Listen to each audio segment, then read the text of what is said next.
Hiya, what's your name, sorry? Mawson Lagana. Hi, I'm Dale. How you doing, man? Nice to Alright. meet Can I ask you, are you studying here at university? I am, Can I ask you what you're studying? I'm doing MSc Investment Analysis. Right, okay. Can I ask you, do you like science? Are you quite scientifically minded? I do like science, but I wouldn't say I'm the brightest, so I'm probably not that scientifically minded. I love natural science. Okay. If I describe natural science as observable, measurable, testable, repeatable, would you agree that that's the core of science? Yes. Yes, it has to be fit that criteria, or else we wouldn't have the technologies we have, you know. That's true. So if I was, would you say this was science then? If I was to show you this, hang on. If I was to show you that image, which is of, you know, Nessie, the Loch Ness Monster, and I says, look, there's my proof that Nessie is real, would you accept that as scientific fact that Nessie was actually real? No. You wouldn't? No. Do you accept that as scientific proof that the Earth is a ball? You've got a point with the photos. I think they have sort of tested that, haven't they? There's like lots of different studies. I'm not aware of them, but they've tested that, haven't they? Well, just on a one-to-one, if we don't use a logical fallacy and invoke powers and authority, if we just keep it one-to-one. So the point being that if I made a claim to you, you know, I could bring you an image, but you couldn't really trust the image because it's not really scientific, is it? Because I could show you Superman and say, there's Superman's real, you know. Yeah. So, I mean, even at that image, do you think that image looks real? Not really. Right, okay, so that's fine. This is actually an official NASA image, by the way. So, based on that, right, so we've established that, you know, we can't accept images as being scientific because they can be manipulated. That's true, yeah. So, based again on natural science, can I ask you, when you look out at the horizon, what shape is the horizon? It appears to be flat. Appears to be flat. If I said to you that it is a fundamental fact of reality that water does not conform to the exterior of shapes, water will take the shape of any container, any receptacle that it's in, but the surface from one end to the other will always be at the same elevation, and you would never have convexity in a body of water. Would you agree with that? Yeah, I would.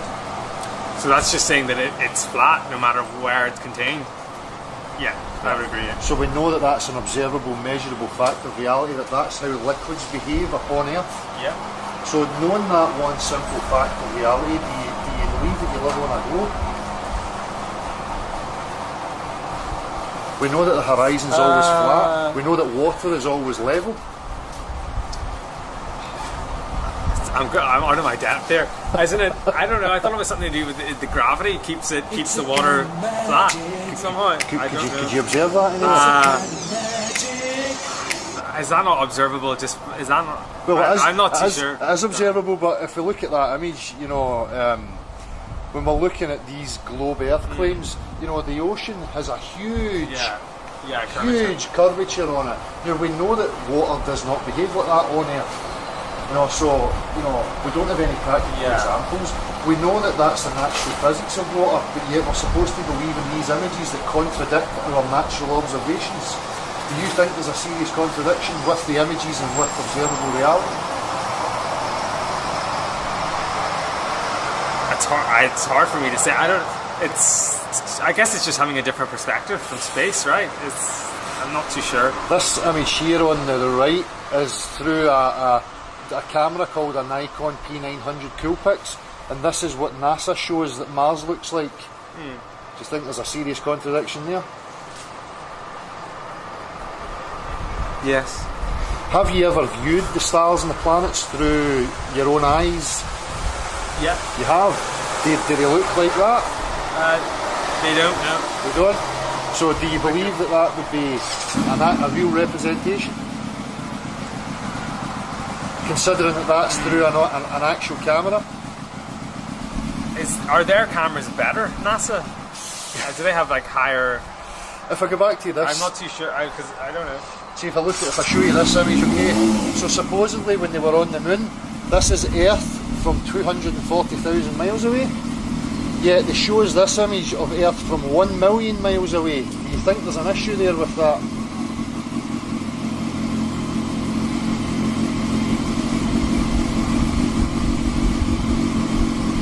If you were standing on, yeah, definitely, yeah. Because why is it further away? yeah, it looks like our moon. Yeah. If the Earth was 4 times the size of the moon and we were standing on the moon, the Earth would be huge in our visual range. True, Okay, yeah, cool. Is that NASA as well? Yeah. So here we have, this is called the Danyang Kunshan Grand Bridge, China. It's 102 miles long, and it has been built without any curvature taken into account of the Earth. Nothing that we construct is ever accounted for. We don't account for curvature on anything we construct. Over 102 miles, the curvature calculator tells us that we should be seeing, for the first mile we have 8 inches of curvature, and then every time after that it's squared. So, the curvature calculator is 8 inches times the mile squared. So over, you can see you would have 6,990 foot spherical drop from one point to the other if the Earth was a globe. Because if it's a globe, it must have measurable curvature. I see what you're but we saying. don't have any measurable curvature. So they just build that straight then? Of course. So based on the science, they should have had to make it curved. Okay, yeah. But the water, we know that the water is flat and level everywhere we go. There is no curvature. Okay. But people are so stuck because these institutions like NASA shows these images. Yeah. But observable reality is telling us something different. So would you trust your own senses over an institution like NASA, or would you ignore your own senses and trust NASA? Well, when I come to think about it, you would have to trust your senses, wouldn't you?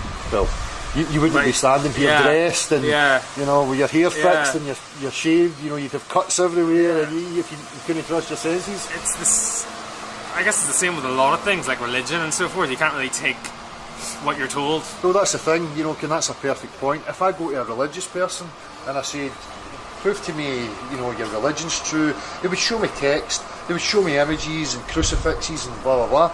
So, that for me is no actual proof. Yeah. So when I say to somebody, show me a practical example of a body of water and how it conforms to the exterior of a shape, and they can't show me that, then for me that's religious. It's the same thing. If I can't recreate the claims that are made, then why should I believe them? And at the same point, I should ignore my senses and believe, like, say, Catholics, because they have a crucifix and some text. That doesn't constitute scientific proof in that. Would you agree with that? I would agree, So do you fly? I do, yeah. See, when you're on an aeroplane, and you look out the aeroplane, have you ever saw curvature? No, that's right, yeah. Where is the horizon? The horizon? Well, it's always in the distance, right? At your eye level? Yeah. So if we were standing on the sphere and we took off from the sphere and we started to come up, the horizon should be lowering away in every direction from us. Does that happen when you get to a certain altitude or not? Well, there's high altitude balloon footage of 121,000 feet and the horizon's eye level and perfectly flat. Oh, is it? Okay. Yep. Yeah. I'll show you It is on flights, it is flat. Yeah. So and that's the point. If you're on an aeroplane, say you're going from the UK here, where am I? Where is the UK? I've lost it. If you're on the UK and you were travelling, where was the most recent place you travelled to? No, I haven't been on many holidays. I went to Dubai not too long ago. Right, so Dubai, we're over here. So you can see, this huge curvature from Dubai. Yeah. Now a plane travelling at 500 miles per hour, and again, if you apply the curvature mathematics to it, it would have to be dipping its nose down and accounting for the curvature to fly and keep with the ball all the way on. Have you ever experienced being on an aeroplane with the nose dipped down as it flies? Never. Only when it's landing, right? Right. So it takes off and it flies parallel and flat until it's coming to land. But unfortunately, if you lived on a ball, it would have to take account the curvature, because if it was lying parallel here and it took off and it's kept flying straight, what happens? It's going to go in another direction, right? Off out into... Yeah.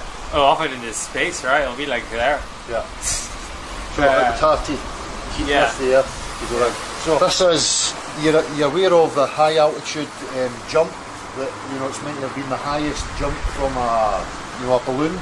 I can't remember the Felix Bogmatter, I think his name is. I know the guy, Red Bull So, guy. yeah, and you can see here he's at 128,000 feet, right? Yeah. Now, that curvature that we're seeing, if you were to continue that, that Earth is not very big at all. Based at 128,000 feet, I could travel on my motorbike, I could get round that Earth in a couple of hours, based on the size of it. You can see here it's more pronounced, the curvature. This is from inside without a fisheye lens. Before he goes outside, he's got fisheye lenses on his GoPro cameras. This is a wide eye lens, a wide angle lens that's in here, and the horizon's perfectly flat. So, are you aware of a GoPro lens? Not really. I know I've heard of them, but I don't know. GoPro lenses curve. Oh, everything, I see. so you get a wider view yeah. in. So when you go up high, and it only works with a flat horizon, and it's that, if it's looking straight on, you'll get the curvature. If it starts to bounce, you'll get the horizon going convex, concave, convex, concave, and it'll bounce. I see. Yeah. But when you use a normal wide eye lens, the horizon's always flat and level. If I show you these images, this is from 1978 and this is from 2012. This is America and this is also America. Do you see a problem with that? Yeah, it looks like a desert, doesn't it? In the size comparison? This looks bigger. Yeah. Is it? Yep. It's the same, it's from NASA, these are NASA's photographs. Yeah. If you look at this, can you tell me whether you would agree with this or not? So you agree that the top two would be reality? Yeah. Yep. You think that's reality? It would find a way to be flat if it was put in there, but I'm here. I'm not too sure. I've never seen it like that. Yeah, what it's showing you here is the ground underneath. So if you were in, say, a swimming pool and you put a shape under the water, would you see the shape of it on top of the water? No. Of course you wouldn't. Of course you wouldn't. So that's, again, we know that this is reality, right? Now, in order for it to be a globe, this would have to be reality. But it's not. Do we trust our natural observations, or do we throw them out and trust the images? I guess you'd have to trust, or you have to question and trust your instincts, right? But I think a lot of people just don't bother to think about this kind of stuff. Oh, no, they don't. I've never thought about it before. Do you think it's important to know the truth about where you're living? Definitely, yeah. Yeah, because without it, what does your life mean if you're basing it on a false foundation? Yeah. Would it make sense to you that if I says to you that they convinced people that we lived on a globe to stop us from exploring, to stop us from getting up and going and exploring to see what else is there? Because in somebody's psychology, if you tell them they're on a sphere, there's nowhere to go. Everything's been discovered.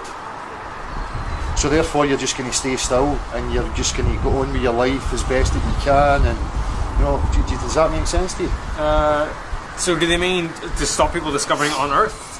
Well, for people like me, I think there's more beyond this Earth. I think there's a possibility that there is other ponds like ours and that they're hiding that from us.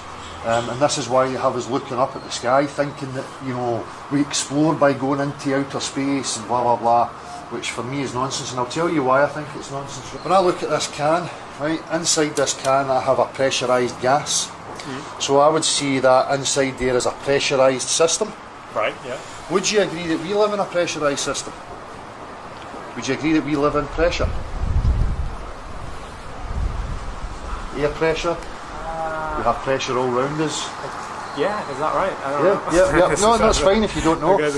But the point being, the reason why I'm showing you this is to tell us that when they go into the vacuum of space, that space is a vacuum, and that we live in a positive pressure system, and the can being the solid barrier, there is no solid barrier between the two. Now in reality, I see. If I remove the casing, what happens to the gas in there? It escapes, right? And it equilibrates with the rest of the environment. Yeah, so we should technically all be dead, right? If that was the case. Well, if you have two opposing pressure systems, testable in reality, 100% of the time, unless you separate the two of them, even if you have a hairline crack, you're going to get a pressure release. but they expect us to believe that layers of gas gradually thin out until they pop into this vacuum of space. Okay. But we can't recreate that. We can't observe it or test it anywhere at all. Okay. So would you say that it was scientific then? No, not until you've explained it. Yep. Has this whole thing made you start to question the validity of you living on a spinning ball flying in infinite space? Yeah. So I'm just curious, because they used to say the world was flat, right? Why did what? And somebody, I don't know who it was, said it was circular. Yeah. Right. And when did they decide? Like, why would they make the change then? Like you said. For me, I could logically look at it for control. If there was more land there, and you didn't want people discovering that more land, you could devise the globe. Because again, if you think that you're on a globe, there's no way off. There's nothing else to discover. You're stuck on it. So it would stop you from thinking, well, there might be something else for me to go and find. So therefore, I'll just stay still here. And if it's flat, but it must end at some point, right? Or Nobody knows. Okay. I can see what you mean. I can see. The thing about it is we have these images of flat Earth that are implanted in our consciousness, like it's a circular disc, or it's a square with an edge, and you fall off into space. But these are cartoon images. They're not really, where did we get them from? They're just as cartoon as these images that shows of the globe Earth. That's true. So there's no real basis to say that it could just be infinite for all you know. Right? Well, they say space is infinite. Yeah. So they're allowed to say space is infinite, but yet if I say, the Earth may be infinite, no, it's just as valid as what they have said.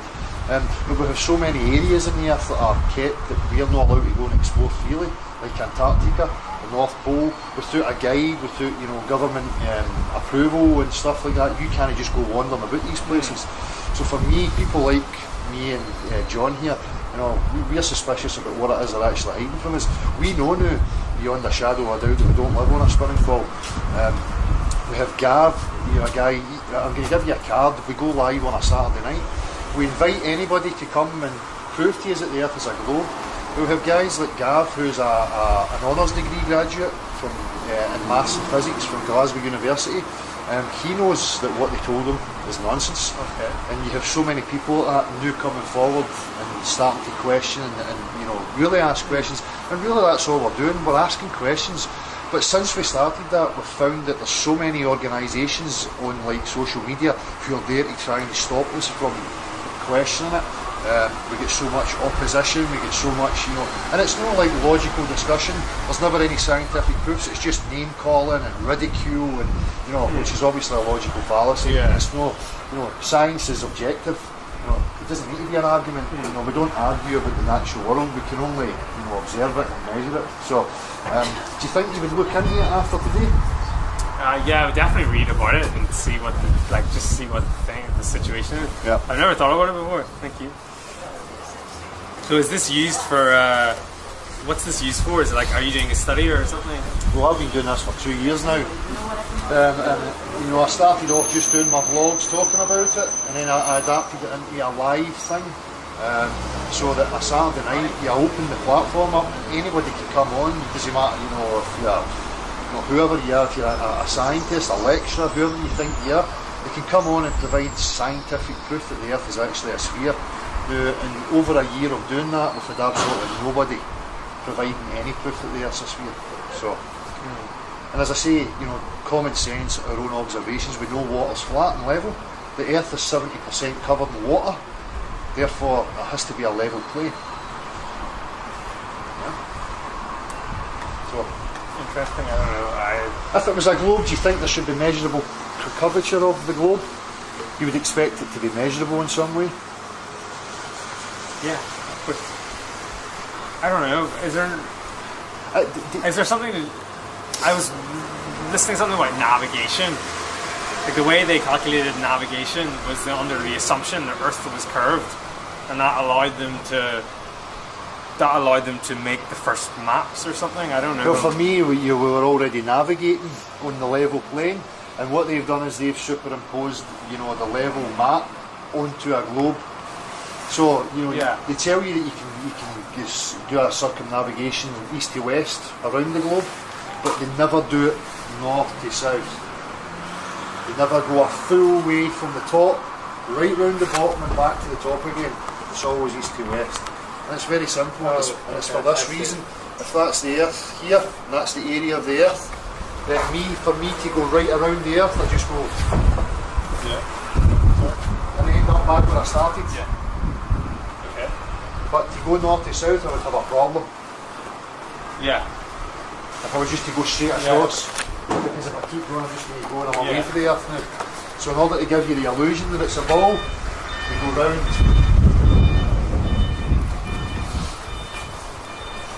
I see. I kind of did.